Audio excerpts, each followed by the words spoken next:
तो hello friend, आज हम लोग पढ़ेंगे 10th क्लास के जो बिहार बोर्ड के जो स्टूडेंट्स हैं, उनके लिए है। आज हम लोग उसमें पढ़ेंगे साइंस का एक सब्जेक्ट है केमिस्ट्री। उसमें से एक चैप्टर है धातु और अधातु, जो बिहार बोर्ड के बच्चे हिंदी मीडियम वाले हैं उनके लिए है। ठीक है, तो यहाँ पे हम लोग पढ़ेंगे धातु और अधातु, जो कि किसका चैप्टर है? केमिस्ट्री का, रसायन शास्त्र का। ओके, 10th बोर्ड का, बिहार बोर्ड। तो उस चैप्टर को हम स्टार्ट करने जा रहे हैं। आप देख सकते हो लेक्चर 1 है, L01 फर्स्ट लेक्चर है, और धातु और अधातु तुम यहाँ पे देखोगे। ठीक है, इसमें पहले हम लोग चैप्टर्स के जो कुछ इंपॉर्टेंस सेगमेंट्स होंगे उसे कवर करेंगे, उसके बाद आगे धीरे धीरे हम लोग फर्दर बढ़ेंगे। ठीक है, जैसे कुछ बुक्स कहता है, बुक्स हम लोग फॉलो करेंगे NCERT और भारतीय भवन का। ठीक है, भारतीय भवन का जो बेसिकली बिहार बोर्ड के बच्चे जो फॉलो करते हैं सॉरी, उसको फॉलो करेंगे। क्लियर? ओके। बोलता है बुक्स बोलता है कि धातु एवं अधातुओं का स्थान आज मानव जीवन में अत्यंत बहुत ही महत्वपूर्ण है। मतलब धातु और अधातु जो है ना, वो हमारे ह्यूमन लाइफ में, पूरे व्यक्ति के लाइफ में, जो है मानव जाति के रूप के लाइफ में बहुत ज़्यादा इंपॉर्टेंट रोल निभा रहा है। अब बोल रहे हैं कि अब तक जो है ना कुल 118 मेटल्स को फाइंड आउट किए गए, मतलब 118 धातुओं को मतलब निकाला गया है। इन ज्ञात तत्वों में लगभग 2/3 धातु हैं। इसमें जितने भी सारे जो देखो, ये जो है ना तत्व जो है, आप लोग जैसे क्लास 9 में पढ़े होंगे, तत्व क्या है? तत्व यानी एलिमेंट्स। क्या बोलेंगे इसे? एलिमेंट्स। ये एलिमेंट्स है ना, इसमें से जो है ना 2/3, इसमें से 2/3 जो है ना वो क्या है? आपके मेटल है, मतलब धातु है। क्या है? धातु है। क्या है? धातु है। जो 2/3 है वो क्या है? आपका धातु है। और 1/3 जो क्या है? अधातु है। क्या है बाबू? अधातु है। केमिस्ट्री में तत्व में जो है वो तत्व कुल अगर 118 है, तत्व कितने हैं? तत्वों की जो संख्या है 118 है। उसमें से 2/3 जो है वो धातु है और 1/3 जो है वो अधातु है। 1/3 क्या है? अधातु है। ये बोल रहा है बुक उसके अकॉर्डिंग, और ऐसा है भी। नाउ बोल रहा कि और शेष अधातु हैं। इन दोनों वर्गों के मध्य विभाजन की कोई स्पष्ट रेखा नहीं खींची गई है, मतलब कोई क्लैरिफिकेशन नहीं है कि ये जरूरी है 2/3 से थोड़ा सा ये कम या ज्यादा हो सकता है, ये 1/3 से थोड़ा कम या ज्यादा हो सकता है। टोटल है कितने? 118। तो हम अगर इसको देखें तो बोलेंगे अप्रॉक्स क्या होगा सर? ये अप्रॉक्स में, अप्रोक्सीमेशन में। ठीक है, अब इसको देखते हैं थोड़ा सा कि रियल में अगर तत्व जो है वो अगर 118 है, कितना? 118 है, इसका अगर 2/3 करें, क्या करें? क्योंकि धातु कितना है?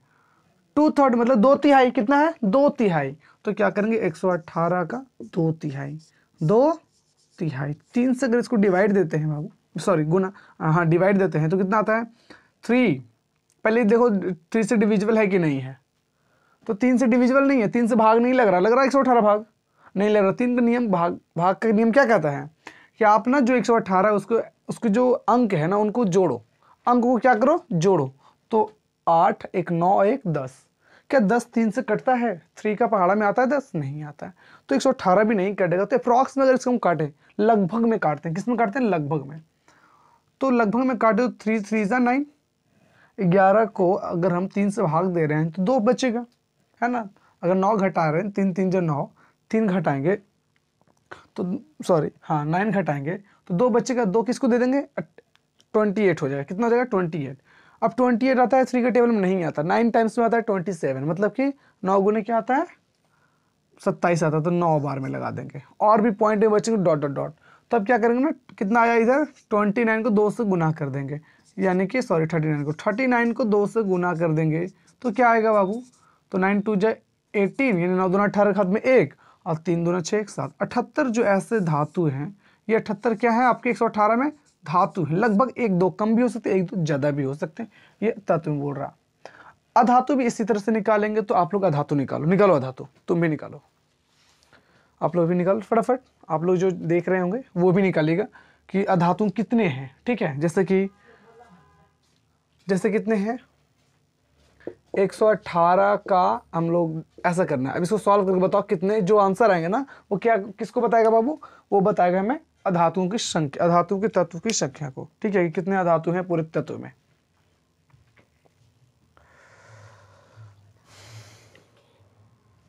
हाँ, इसको नोट डाउन कर लो। ठीक है, अब ऐसे ही आगे बढ़ते जाएंगे हम लोग, ऐसे ही हम लोग आगे बढ़ते जाएंगे, आप लोग नोट डाउन कर लो। ठीक है, और नहीं तो स्क्रीनशॉट तो नहीं लो, बिकॉज मैं समय दूंगा नोट डाउन करने के लिए आप लोग को।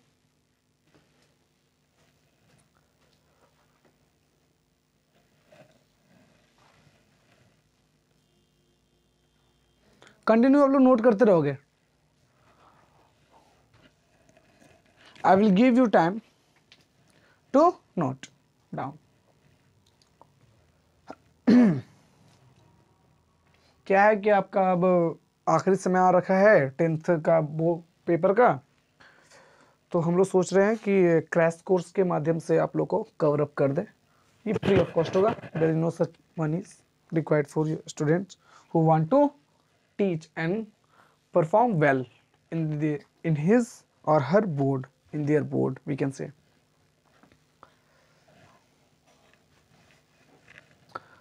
ओके, नोट करिए आप लोग। हो गया नोट? आप लोग आंसर इसका बताइएगा, अगर जो नोट कर लिए होंगे आंसर बताइएगा प्लीज़, कमेंट में ज़रूर बताओगे जो यूट्यूब पे देख रहे होंगे। तो देखो हम इसको देखते हैं, जो लोगों ने नोट कर लिया ठीक है, जो बताया बहुत अच्छी बात है। इसका आंसर देखो करते हैं वही है कि 118 को 1/3 से गुणा करना है। तो इसका मतलब क्या होता है कि 118 एकम 118 अब बटा 3, यही तो हुआ। अब वापस से मेरे को डिवाइड दिए, तो देखो 3 3 9 बचा 2, 11 में से 9 गया तो 2 बचा 2, इसको दे दिए 8 को, तो 28 हो गया ना बाबू। हाँ, अब 28 को अगर हम क्या करेंगे, 28 को भी 3 से डिवाइड देंगे, तो 3 से तो 28 कटता नहीं है, तो कितना करता है सर, तो कटता है 27, मतलब 27। तो 3 नमा 27, लगभग हम बोल सकते हैं कि 39 जो है ना वो क्या है आपके अधातु है। क्या बाबू, अधातु है, लगभग है। इसे लगभग का जो सिंबल होता है ना, साइन होता, उसे हम इस तरह से बोलते हैं, है ना, इस तरह से लगभग को बोलते हैं। क्लियर? तो इतना नंबर जो है अप्रॉक्स में है, लगभग में से हम बोलते हैं कि लगभग में 38 भी हो सकता है, 37 भी हो सकता है, इवन कि 40 भी हो सकता है। तो ये कोई क्लैरिफाई नहीं, जैसे जैसे हम लोग इस चैप्टर में पढ़ेंगे आप लोग ये इतना स्पष्ट किया है। अब जैसे चैप्टर्स पढ़ेंगे वैसे वैसे हम डिटेल भी और अच्छे से जानेंगे। ठीक है, आप लोग नोट डाउन कर लो।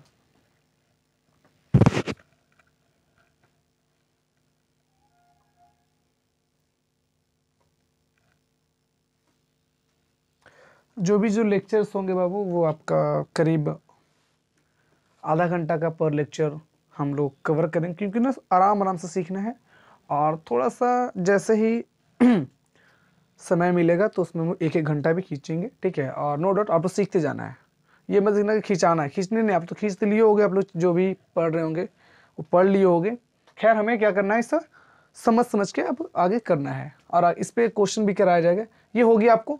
तो ये बात कर रहा था कि जो धातु है ना वो ऐसे ऐसे है, मतलब धातु 78 हो गए और अधातु कितने हो गए, 39 हो गए। कितने हो गए, 39। तो इसे लिखेंगे, इसमें नंबर में कितने हो गए बाबू, 78, ये नंबर में हो गए अगर 39। ये अप्रॉक्स एक दो कम या ज़्यादा हो सकते हैं।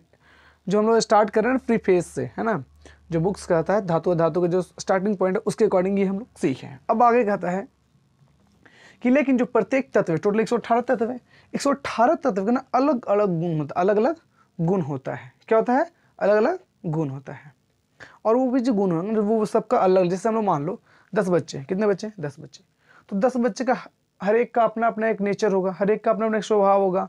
वो किसी को खेलने में इंटरेस्ट होगा, क्रिकेट खेलने में, किसी को फुटबॉल खेलने में, किसी को लूडो खेलने में, ठीक है, फिर और किसी को डॉट डॉट, इस तरह से किसी को पढ़ने में सिर्फ मन लगता होगा। तो सबका अलग अलग एक प्रॉपर्टी है ना। इस तरह से मेटल्स का भी है, मतलब कि पूरे कंप्लीट एलिमेंट्स का भी, तत्व का भी है, 118 है। अब आगे कहता है, ठीक है, कि इन्हीं विशिष्ट गुणों के आधार पे, इन्हीं विशिष्ट गुण यानी यही जो इंपॉर्टेंट प्रॉपर्टीज है ना, यही जो गुण है, इसी के आधार पे हम लोग धातु और अधातु को क्लैरिफाई करेंगे, मतलब बांटेंगे, क्लैरिफिकेशन करेंगे। ठीक है, क्लासिफिकेशन करेंगे। क्लैरिफाई मतलब स्पष्ट हो जाना, और क्लासिफिकेशन मतलब बांटना। तो हम लोग क्या करेंगे, उसको वर्गीकृत या बांटेंगे इसी 118 को उसके नेचर के यानी कि उसके गुण के अनुसार। आगे बोल रहा है कि आवर्त सारणी में, आपको पता होगा आवर्त सारणी जो 118 उसमें तत्व है। आप लोग कुछ मैं दिखा देता हूँ आवर्त सारणी का थोड़ा सा। लाओ तो आवर्त सारणी आराम से, थोड़ा सा आप लोग ब्रीफ ले लो, अगर आप लोग पढ़ रही हो फिर भी, या पढ़ लिए होगे फिर भी ब्रीफ ले लो आप लोग।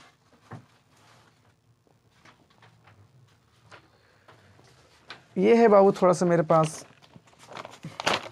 कोई नहीं, ये है modern period table of elements, okay, of elements. इसमें आप लोगों को दिख रहा होगा, देखो ये टोटल जो है ना, अगर इसको काउंट करो तो आपको ये 118 पहुंच जाएगा, 118 टोटल। ये हो गया एस ब्लॉक, ये हो गया डी ब्लॉक, ये हो गया पी ब्लॉक, ये हो गया एफ ब्लॉक। तो इसको आगे हम लोग फर्दर आप लोग 9 में कुछ पढ़े होगे तो ठीक है, नहीं तो फिर हम लोग आगे बढ़ते हैं।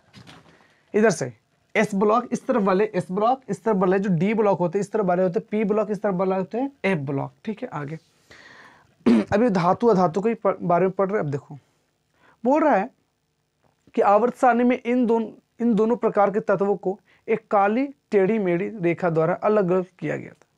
इन सारणी के बाईं तरफ मुख्यतः धातुओं का स्थान और दाईं तरफ अधातुओं का स्थान है। बोल रहा कुछ जो इंपॉर्टेंस जो धातु है, कुछ महत्वपूर्ण जो धातु है, उसको हम लोग यहाँ पे थोड़ा सा नोट डाउन करेंगे और देखेंगे कि क्या वो इंपॉर्टेंस धातु और अधातु है। तो आप लोग इतना हो गया होगा, अब आगे बढ़ते हैं। चैप्टर का नाम हम लोग लिख रखा है ऊपर धातु अधातु, अब इसको इरेज कर देंगे, ठीक है। स्टार्टिंग में ही आपको लिखा जाएगा, उसके बाद आप पढ़ रहे होंगे तो देख लिए होंगे। बात करते हैं इसमें कुछ जो इंपॉर्टेंट जो धातु है ना, प्रमुख जो धातु है ना, प्रमुख धातु। ये जो प्रमुख धातु है आपको बता रखे हैं कि 79, 78, इवन कि 76 और 80 भी हो सकता है। ये जो प्रमुख धातु है ना बाबू, उसमें कौन कौन सा आ रखा है, तो उसमें आ रखा है आपका सोडियम। आपको याद होगा, हम उससे सिंबल से ही काम करेंगे। अब आप लोग थोड़ा सा याद, हम होप करके चल रहे हैं कि आप लोगों को याद हो। सोडियम, मैग्नीशियम, सिंबल आपको एटलीस्ट याद होना चाहिए, मैग्नीशियम, जिंक, ओके। फिर हो गया आपका लेड, यानी कि जिसे बोलते हैं पीबी। फिर आपका हो गया कॉपर। इसको नोट डाउन नहीं करना है, बस आपको देखते रहना है, इसे नोट नहीं करना, इसे नोट नहीं करना, आपको देखते रहना है। आप लोग ये धातु है, कुछ धातु है, क्या है धातु। आयरन, Fe, आप लोगों को पता है, आयरन का पता ही होगा। फिर aluminium, okay. Aurum, Aurum means सोना, इसे गोल्ड बोलते हैं। प्लैटिनम, इसे वाइट गोल्ड बोलते हैं, यानी कि उजला सोना किसको बोलते हैं, प्लैटिनम को। किसको, प्लैटिनम। ये हो गया सोना का संकेत, और ये हो गया आपका उजला सोना, जिसे प्लैटिनम बोलते हैं। प्लैटिनम तत्व है, उसको ना एक उपनाम, जैसे होगा ना किसी का नाम है धर्मेंद्र तो उसका एक घर पे नाम होता है कारू, मो, ऐसे कुछ करके नाम होता है ना, उस तरह से ये है। तो वही है, इसका ओरिजिनल नाम क्या है, प्लैटिनम।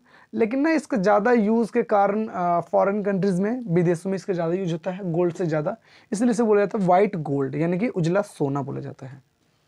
फिर हो गया मरकरी, यानी कि Hg, है ना, मरकरी। फिर इस तरह से इत्यादि।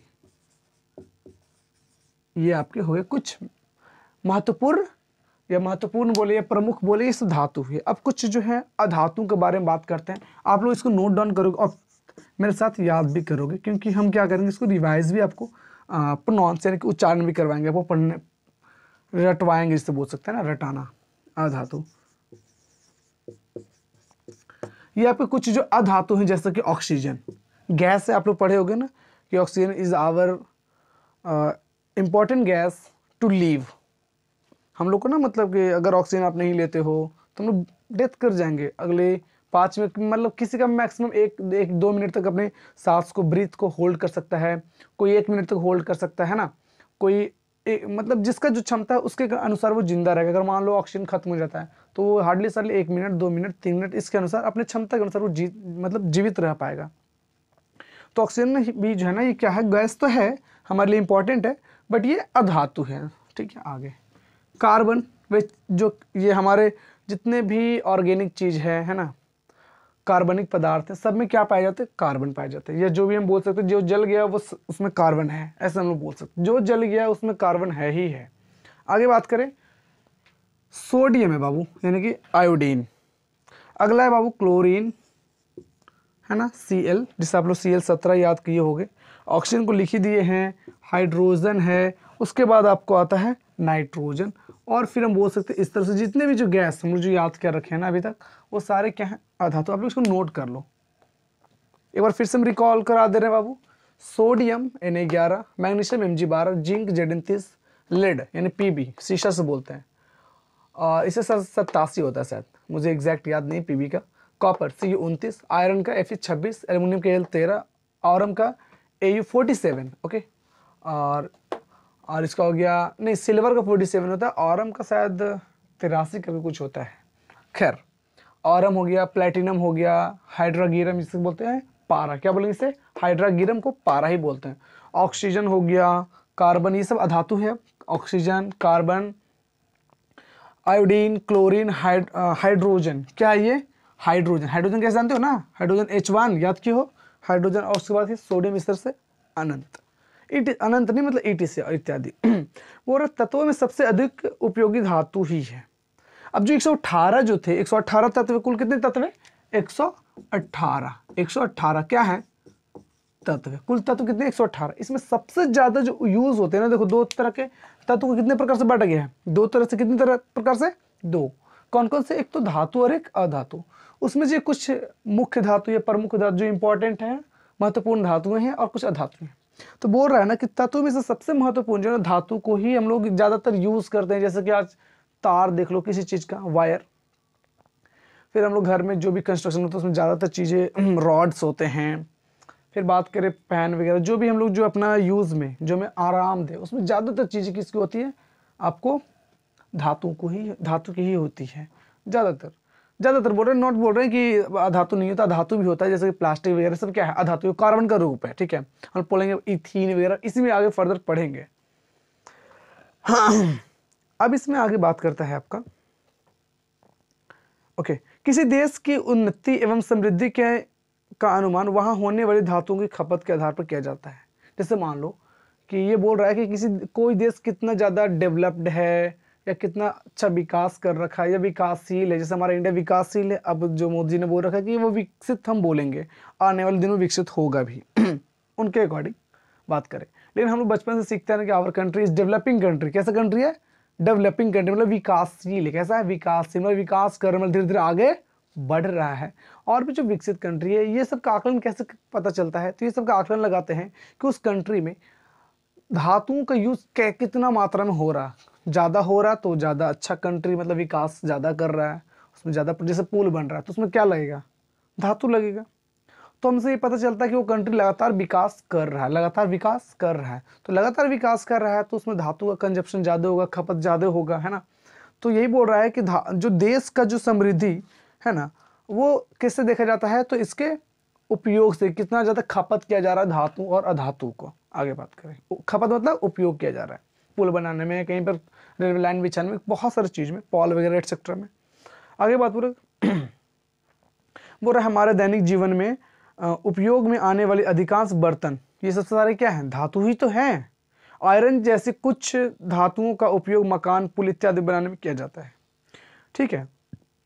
अब बात करें बाबू कुछ धातुओं का सामरिक महत्व, मतलब इसका जो है ना कि वो हमारी इतना ज़्यादा, जो कुछ धातु जो ज़्यादा इंपॉर्टेंट, जैसे कि लोहा। आप देखो सोना तो उतना यूजफुल नहीं है, सोना सिर्फ शौक से लोग ऑर्नामेंट, आभूषण बनाने में करते हैं, है ना, जेवर वगैरह बनाने में। ये ज़्यादा महत्वपूर्ण धातु नहीं हुए उपयोग में, हम लोग सिर्फ पहनते हैं शौक से। लेकिन हमारे लिए इंपॉर्टेंट जो महत्वपूर्ण जो उपयोग के अनुसार जो है वो है लोहा, फिर है तांबा और एल्युमिनियम, ये सब है। तो वही बोल रहा कि इसका सामरिक महत्व होता है, कुछ धातुओं का सामरिक महत्व होता है, जैसे कि टाइटेनियम की बात करें, titanium, chromium, manganese, zirconium, uranium इत्यादि। इन धातुओं का उपयोग सैनिक उपकरण के निर्माण में, हाँ सामरिक महत्व मतलब कि हम लोग कह सकते हैं कि जो सिक्योरिटी पर्पस है, सुरक्षा का पर्पस है। कैसे, सुरक्षा के अनुसार। जैसे इनसे ना सैनिक उपकरण बनाए जा सकते हैं, अंतरिक्ष विज्ञान में इसका उपयोग किया जाता है, टाइटेनियम का, क्रोमियम का Cr24, कितना Cr24 24, मैग्नीज है Mn25, है ना, ये सब जो है। फिर जर्कोनियम है, यूरेनियम है, टाइटेनियम है, इस सब का उपयोग हम लोग बोलते हैं ना, परमाणु बम बन गया। क्या बन गया, परमाणु। जैसे हमारे देश के पास इतना परमाणु बम है, उसके देश के पास उतना परमाणु बम है, तो जिसके पास जितना परमाणु बम है वो उतना शक्तिशाली हम लोग बोलते हैं। लड़ाई होगा तो परमाणु बम ही काम देगा, लेकिन नहीं हो तो अच्छा हो। तो परमाणु बम आखिर बनता किससे है, उसका जो मेन चीज़ है वो यूरेनियम है, यूरेनियम से बन रहा है। किस तत्व से बन रहा है, यूरेनियम। तो इसलिए बोल रहा है कि सामरिक महत्व से भी कुछ महत्वपूर्ण तत्व है सामरिक महत्व के अनुसार देखें तो वो है आपका titanium, chromium, manganese, zirconium, uranium इत्यादि। इन धातुओं का उपयोग सैनिक उपकरण के निर्माण में, अंतरिक्ष विज्ञान में, ओके, तथा राष्ट्र के आर्थिक क्षमता के विकास एवं राष्ट्र की सुरक्षा के लिए किया जाता है। सुरक्षा मतलब क्या, किसी को सुरक्षा प्रदान करना। जैसे मान लो कि जैसे बोर्ड था, ये किसका बन रखा है, वुड का बन रखा है, प्लाई का बन रखा है, इसका जो है ना बॉर्डर सिक्योरिटी कौन दे रखा है, सुरक्षा कौन दे रखा है, ये एल्युमिनियम को जो कॉर्नर पे लग रखा है ना, किनारे किनारे है ना, साइड्स पे, ये उसको इस बोर्ड्स को प्रोटेक्शन दे रखा है कि इधर से खराब नहीं, इधर से खराब नहीं, इधर से खराब नहीं हो, इस तरह से सुरक्षा प्रदान कर रहा है। तो हमारे देश में भी ना ये सब सोल्जर्स ही हमको क्या प्रदान करते हैं, सुरक्षा प्रदान करते हैं। जैसे कि आज हम पढ़ा रहे हैं, तो अगर हमारे सोल्जर्स बॉर्डर्स पे नहीं होंगे तो हम लोग कैसे काम कर पाएंगे, नहीं कर पाएंगे ना। उनके कारण ही हम लोग कैसे आज हम घरों में अपने सेफ है ना। आगे बात करते हैं।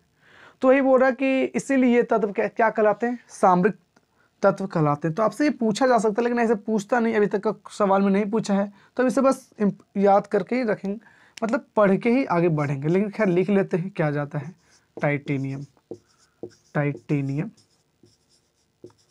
है ना, क्रोमियम, इसको लिख लेना है आपको, क्रोमियम, मैग्नीज, मैग्नीज, जर्कोनियम,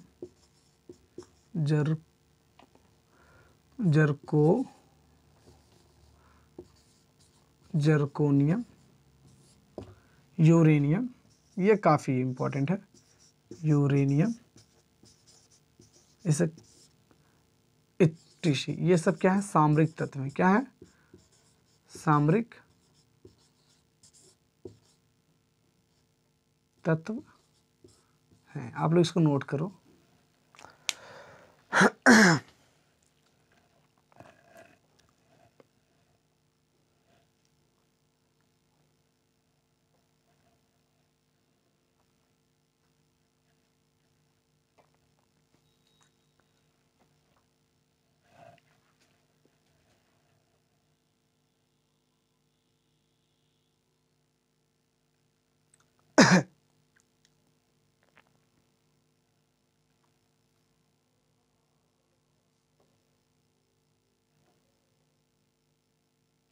अच्छा, आप लोगों को थोड़ा सा कोई प्रॉब्लम हो तो उसको देखिएगा। ये क्रोमियम में आधार रहा है कि किसी ने,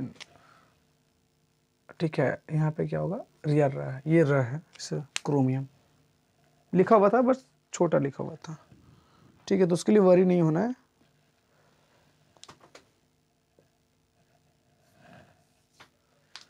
जर्कोनियम है ना, जर्कोनियम, जर्कोनियम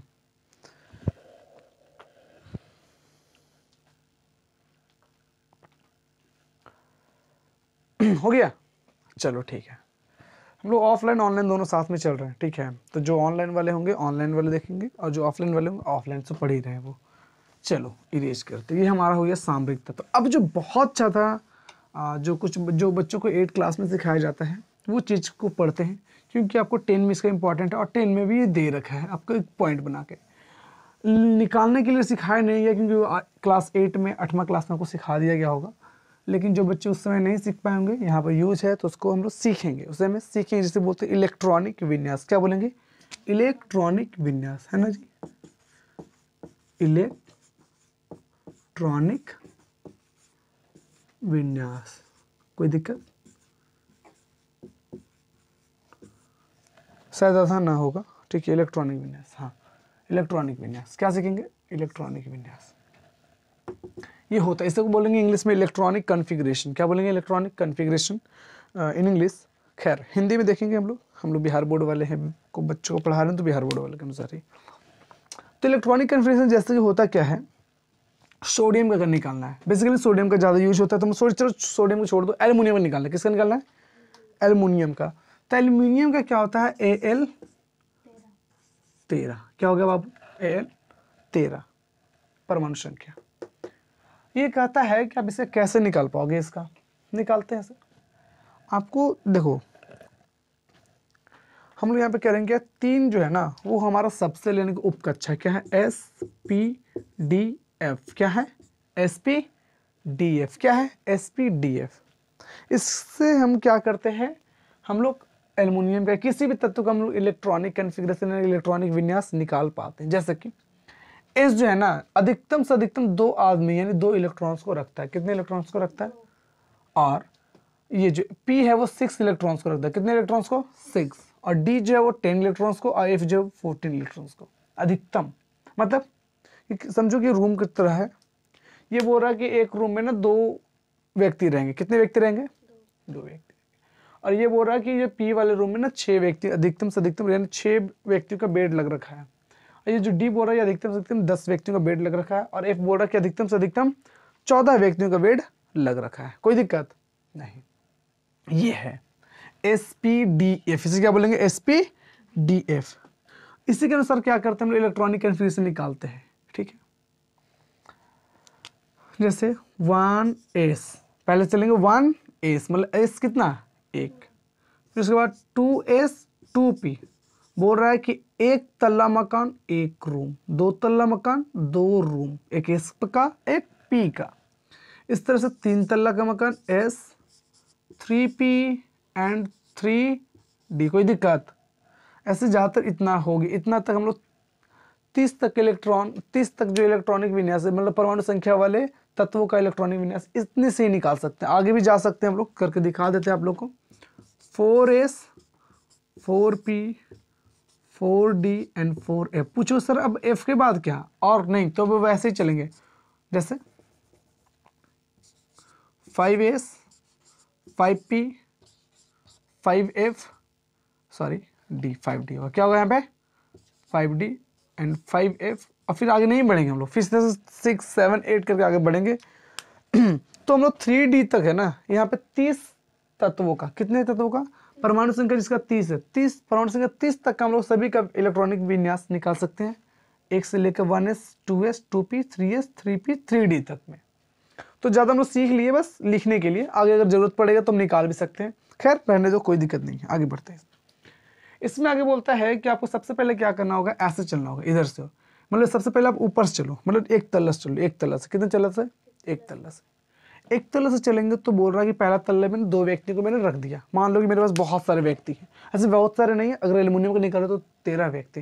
ये इलेक्ट्रॉन्स को बता रहा, परमाणु संख्या जो इलेक्ट्रॉन्स को बता रहा। एक बात थोड़ा सा लिख देते हैं, Z = P = E। यहाँ पे Z जो है ना बाबू, ये परमाणु संख्या है। क्या है? परमाणु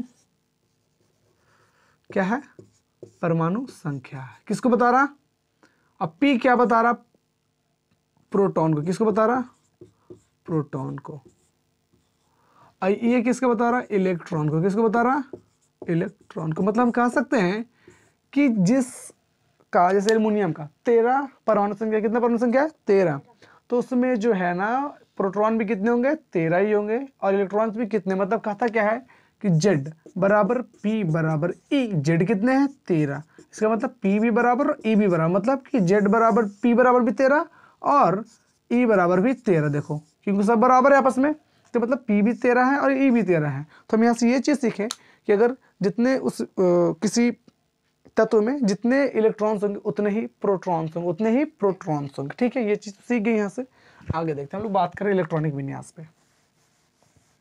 ये फार्मूला आप लोग नोट करो, क्लास 10 का काफ़ी, जो खासकर उसको आगे जाके पॉलिटेक्निक का पेपर देंगे, ITI का पेपर देंगे, उसमें काफ़ी क्वेश्चन बनता है इससे। आप लोग ये अधिकतम इलेक्ट्रॉन्स लिख लिए, ये 2 इलेक्ट्रॉन्स 6 इलेक्ट्रॉन्स ऐसे करके रखता है। अब यहाँ देखो, पहले अभी नहीं लिखना। ये जो है ना 2 इलेक्ट्रॉन दे दिए, तो बोलता है कि ऐसे करते चलो, मतलब काटते चलो। 2 इलेक्ट्रॉन दे दिए सर। अब ये कहता है कि इसको क्या करो, इसको भी दो। तो इसको कैसे दे सर? तो इसको भी कुछ इस तरह से देंगे, ऐसे। 2 इसको मिल गया 2 इलेक्ट्रॉन्स इसको दे दिए, 2 इलेक्ट्रॉन्स इसको दे दिए। हम ऐसे समझ सकते हैं कि मेरे पास कुल 13 इलेक्ट्रॉन्स। कितने इलेक्ट्रॉन्स है? 13। तो अगर हम सीढ़ी से पहले जाएं तो पहला तल्ला पे पहुंचेंगे ना, नीचे। ग्राउंड फ्लोर को तुम छोड़ दो पार्किंग के लिए, मतलब उसमें कार वेयर लग रहा है। ग्राउंड फ्लोर मतलब नीचे वाला, सबसे नीचे। पहला तल्ला पर जाएंगे तो उसको कितना मिलेगा? उसको 2 आदमी को वहाँ रख दिए। चलो एक ही रूम है एस वाला, उसमें 2 ही रखता है, 2 रख के चले आए। अब बचा कितना मेरे पास? 11। कितना बचा? अब दूसरे तल्ला पे गए तो उसमें ना 2 एक और एस वाला रूम है, उसमें ना 2 और लोगों को रख दिया, 2 इलेक्ट्रॉन्स को और डाल दिया। बचा कितने? अब P बचा। P को भी हम डालेंगे तो P बोलता है कि सबसे पहले P में डालो, उसके बाद किस में डालना है? S में। P में भी डाल रखे 6। कितने डाल रखे? तो कितना हो गया, 2 2 4 6 10 हो गए। अब आपके पास बचा कितना है, 13। कितने बचा है, 13। तो बोल रहा है ना कि अब 13 बचा तो 2 इसको दे दो। रूल तो यही कहता है। फिर कहता है कि रूल कहता है कि फिर से इसको ऐसे कट करो, तब इसको कितना देखो, पी को 1, किसको कितना देखो, पी को, मतलब कि पी में कितने बच्चे रहेंगे, 1। पी में कितने इलेक्ट्रॉन रहेंगे, 1। तो इस तरह से इसका जब इलेक्ट्रॉनिक कन्फिग्रेशन लिखने की बारी है तो ऐसे आप निकालोगे और उसके बाद क्या करोगे, लिखोगे AL 13 लिखेंगे। उसके बाद आगे बढ़ेंगे, क्या लिखेंगे, लिखेंगे इसमें पहला तल्ला पे कितना, 2 इलेक्ट्रॉन, दूसरा पे कितना, 2 और 6 8। फिर से देखो 2 और 6 8, तो 8 हो गया। और तीसरा पे कितना, 2 और 1 3। तो ये आपका होगा इसका इलेक्ट्रॉनिक विन्यास। नोट करो इसको, सीख गए इलेक्ट्रॉनिक विन्यास निकालने के लिए। तो आज हम लोग यहीं तक रखेंगे। एक आप लोग को 1-2 होमवर्क देंगे, आपको करके लाओगे आप लोग, ठीक है। उसके बाद फिर से उस होमवर्क को चेक करके हम लोग आगे फर्दर क्लास स्टडी करेंगे, ठीक है। आप लोग और दे रहे हैं, जैसे आपको पता ही होगा, आप लोग कुछ एच वर्क दे दे, कैसे दे दे, कहाँ पे, यहाँ पे दे देते हैं आप लोग को, इरेज कर देते ऊपर से। इलेक्ट्रॉनिक विन्यास आप लोग हेडिंग डाल ली होगे, सबको इरेज करते हैं। ऊपर ये जरूर फार्मूला लिखना, फार्मूला काफ़ी इंपॉर्टेंट ये वाला, जेड बराबर पी बराबर ई। जेड जो है परमाणु संख्या को बताता है। एच वर्क जो आपको मिल रहा है ना बाबू, एच वर्क आपको मिलेगा, एक तो बना दो आप लोग मैग्नीशियम का, किसका बना दो, मैग्नीशियम का, जो Mg12 होता है ना। एक इसका बनाना है और दूसरा बना लेना आपका, दूसरा किसको बनाओगे, कैल्शियम को बना लोगे। किसको बनाओगे, कैल्शियम का, Ca20। कितना हो गया बाबू उसका, Ca20। आपका ये 2 एच वर्क, इसको दोनों का आप लोग इलेक्ट्रॉनिक विन्यास निकाल करके आओगे। क्या निकाल करके आओगे, इलेक्ट्रॉनिक विन्यास। और आगे फर्दर जिनके पास भारतीय वन का बुक होगा, इवन की एनसीईआरटी का बुक होगा, वो आगे फर्दर पढ़ के आएंगे, ठीक है। ठीक है, हम लोग क्लास यहीं से स्टॉप करते हैं।